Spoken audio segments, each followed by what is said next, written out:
रामपुर में एसआईआर को लेके एक एफआईआर हुई है, उस बारे में क्या कहना चाहेंगे? पूरे 7 राज्यों में एसआईआर की प्रक्रिया चल रही है। देखिए, मैं थोड़ा सा वक्त लूंगी इस मामले में आपके सामने कि पहली बात तो ये है कि एसआईआर कहीं भी किसी भी राज्य में ऐसे नहीं हो सकता। इलेक्शन कमीशन का कोई अख्तियार नहीं है एसआईआर ऐसे ही करने का, अनलेस कि वहां कोई कंप्लेन हो, किसी तरह की गड़बड़ी हुई हो, उस एरिया में, उस कॉन्स्टिट्यूएंसी में एसआईआर हो सकता है। पहली बात। दूसरी बात ये है कि जो एफआईआर लिखाई गई है वो बिल्कुल गलत है। कोई भी परिवार का मेंबर अपने बेटे के, अपने माँ के, अपने भाई बहन के नाम से फॉर्म भर सकता है, और उन्होंने हवाला दिया उसमें कि ब्रैकेट में उन्होंने लिखा कि मैं माँ हूँ उनकी। दूसरी बात ये, हिंदुस्तान में तो नौकरी मिल नहीं रही।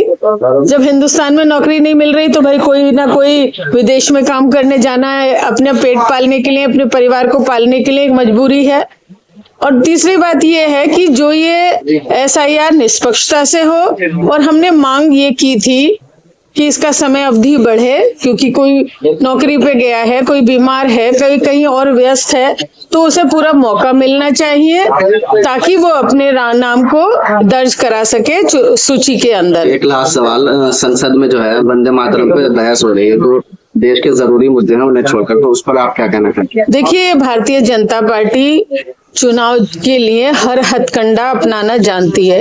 150 साल के बाद वंदे मातरम पे सदन में चर्चा होने का कोई औचित्य नहीं है। सब लोग वंदे मातरम को, उस वक्त जब वंदे मातरम लिखा गया था, बंकिम चंद्र चट्टोपाध्याय जी ने जब इसकी रचना की थी, तो ये इसके पीछे भावना थी कि देशवासियों के अंदर एक मतलब देशभक्ति की भावना को पैदा किया जाए। आज उसकी कोई ऐसी आवश्यकता नहीं है कि उस पर चर्चा हो, क्योंकि बंगाल में चुनाव है, इसलिए चर्चा हो रही है वंदे मातरम पर।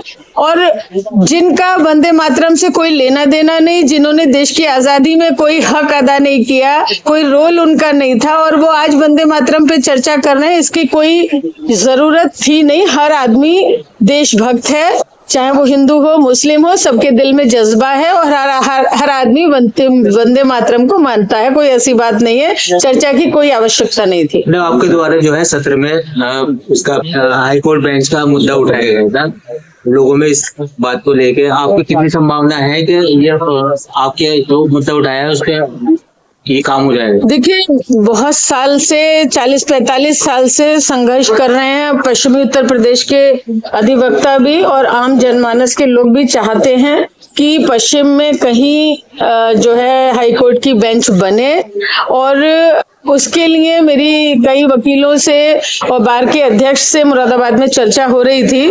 मेरा उनसे ये कहना है कि ऐसे आधे अधूरे मन से मत मांगिए बेंच को। अगर बेंच को मांगना है तो चाहे सड़कों पे उतरना पड़े, चाहे भूख हड़ताल करनी पड़े, अगर कोई चीज मांगनी है तो दमखम के साथ मांगिए, तभी मिलेगी। ऐसे चर्चा होने से बात नहीं बनेगी।